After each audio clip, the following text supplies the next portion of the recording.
मेरी तालीम जो है ना वो सारी इंडिया में हुई है। शुरू से लेके आखिर तक मैं वहाँ पे पढ़ी।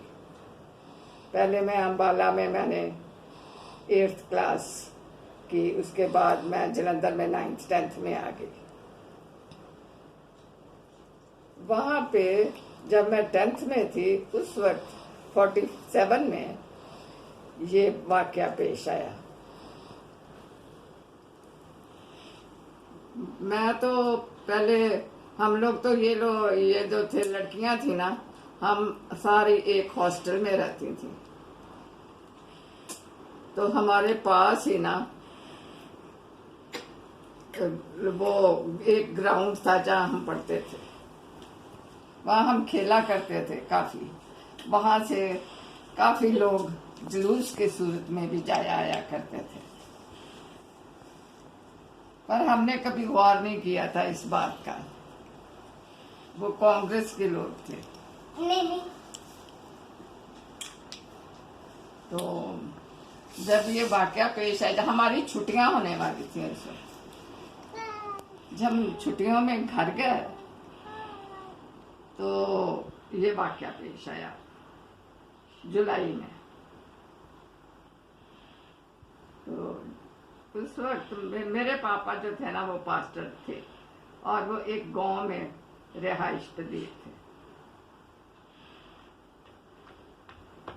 हम लोग वहाँ पे रहते थे और बड़ी खुशहाल जिंदगी थी। लोग भी बहुत अच्छे थे, सारे क्रिश्चियन लोग जो एक अलग जगह में रहते थे। मुसलमान और हिंदू लोग भी थे जो कुछ दूर के फासले पर रहते थे। जिन दिनों में ये वाकया पेश आया उस वक्त बहुत से मुसलमान जो थे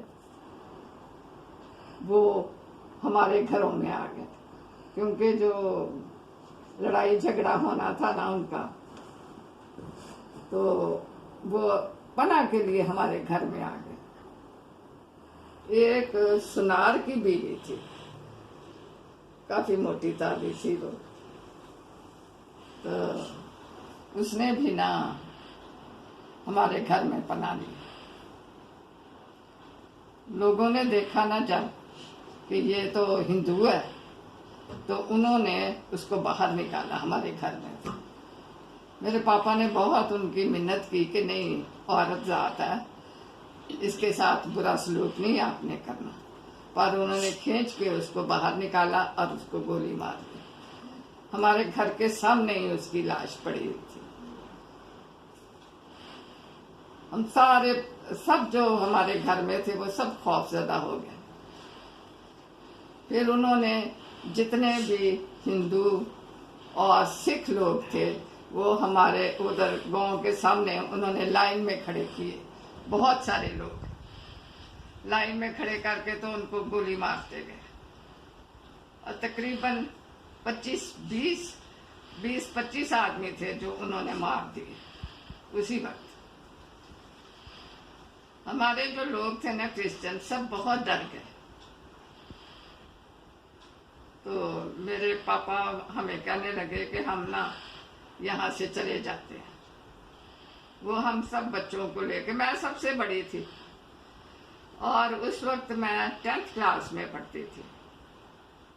मेरी उम्र उस वक्त तकरीबन 15 साल की थी। तो हम सब लोग ना वहां से चले। रास्ते में चलते चलते, हम लोग पैदल ही जा रहे थे, हमारे पास कोई चीज नहीं थी। तो रास्ते में जो भी मिलते थे ना मुसलमान, वो मुझे तो समझते थे कि मैं शायद हिंदू लड़की हूँ। कईयों ने कहा भी पापा जी को कि ये आप हिंदू लड़की को क्यों लेके जा रहे हैं। पापा कहने लगे कि नहीं, ये हमारी बेटी है, ये हमारी सबसे बड़ी बेटी है। तो जब हम शहादरा पहुंचे तो वहां पे जो क्रिश्चियन लोग थे ना उन्होंने हमें बहुत संभाला। उन क्रिश्चियन लोगों ने हमें जगह दी, सबको रहने के लिए, खाने पीने का भी इंतजाम किया वहां पे उन्होंने। और हम काफी देर ना वहां पे रहे। कुछ देर तक तो वहां पे हम रहे। फिर बाद में जब कुछ ठीक हो गया मसला, तो फिर हम वापस अपने घर में आए। पर सब बहुत खौफजदा थे लोग। फिर पापा जी ने ना वहां से ट्रांसफर करवा लिया, हम मांगटा वाले में आ गए। तो वहां पे हम रहने लगे। हमारी रिहाइश वहां पे थी, वहां भी बहुत अच्छे क्रिश्चियन लोग थे। हम वैसे तो मेरे पापा जो थे, हम लोग माटनपुर के रहने वाले थे। हमारी जमीनें वहां पे थी, पर मेरे पापा पास्टर थे, इसलिए जहां कहीं भी वो लोग भेजते थे तो वहां जाना पड़ता था।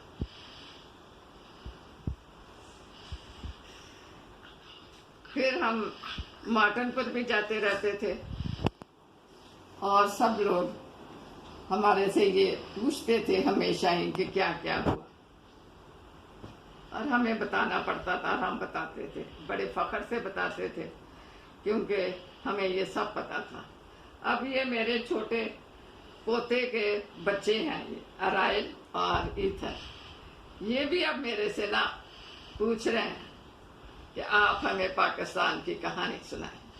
इसलिए मैं आप सबको ये कहानी सुना रही हूँ, ताकि इनको भी पता लगे कि मुझे पता है।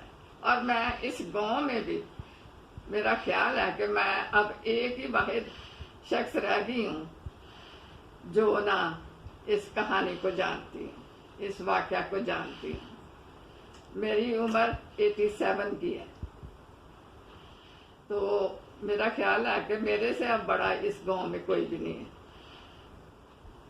तो आप लोग ये सुनकर हैरान होंगे कि अभी तक मैं वैसे तो ठीक हूँ, पर मैं वॉकर से चलती हूँ, मेरी सेहत ठीक है। मेरे बहू बच्चे पोते पोतियाँ सब मेरी बड़ी खिदमत करते हैं और मैं उनकी बहुत शुक्रगुजार हूँ। खुदा उन सबको बड़ी बरकत दे और अपनी अमान में रखे। आमीन। शुक्रिया।